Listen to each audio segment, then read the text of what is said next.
Kryeministri në detyrë Albin Kurti i ka quajtur nomad deputetët opozitar me arsyetimin se nuk po votojnë për ta funksionalizuar kuvendin. Ky term për njerëzit që nuk kanë vendbanim të përhershëm, sipas Kurtit, përshkruan deputetët që, siç tha, nuk duan ta kenë shtëpinë të cilës i përkasin kuvendin.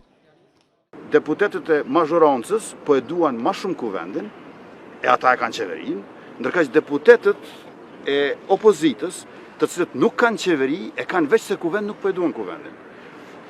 Në këtë frym lejoni që deputetët opozitar, të cilët nuk po duan që Kosova të ketë kuvend, pra që ata të kenë shtëpi, t'i quaj deputet nomadik. Sipas tij është e paarsyeshme prezenca e deputetëve brenda seancës kur nuk marrin pjesë me asnjë formë votime. Unë e di pse po shkoj, dhe s'kam munguar asnjëherë. Pra asnjëherë në këta 48 orësha unë nuk kam munguar si kryeministër në detyrë dhe si deputet që ka dhënë betimin. Por duhet të pyesni ata që po e pamundsojnë kvorumin, kur po vinë, pse po vinë. Se unë s'po e di pse po vinë.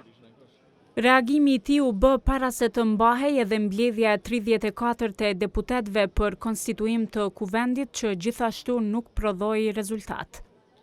Në votim u hodh propozimi për formimin e komisionit për votim të fshehtë, mirë po vendimarrja nuk u mundësua, me që si 25 herët e tjera deputetët e PDK-s, LDK-s, AAK-s dhe listës serbe nuk morën pjesë në votim. 51 deputet kanë dhënë votën për, kundër ka qenë 1, abstenim. Në lidhjen demokratike kërkuan që vetëvendosje ta menaxhojë detyrën që ka marrë nga rezultati zgjedhor i 9 shkurtit.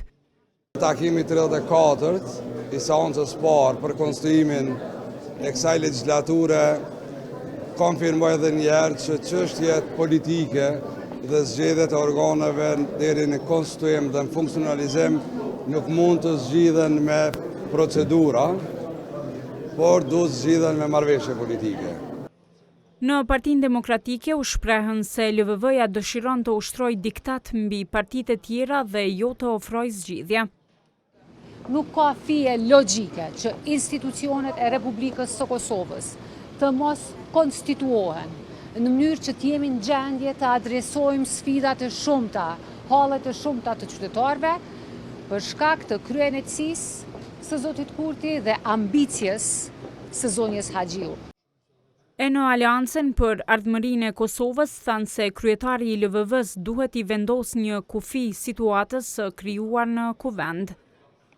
Për fat keq jemi të e pagu çmimin që i kem besu një mashtruesi.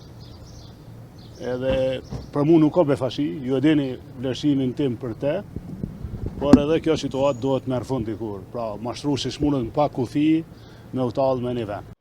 Të shtunën, deputetët do të mblidhen për herë të 35 në përpjekje për ta përmbyllur seancën konstituive.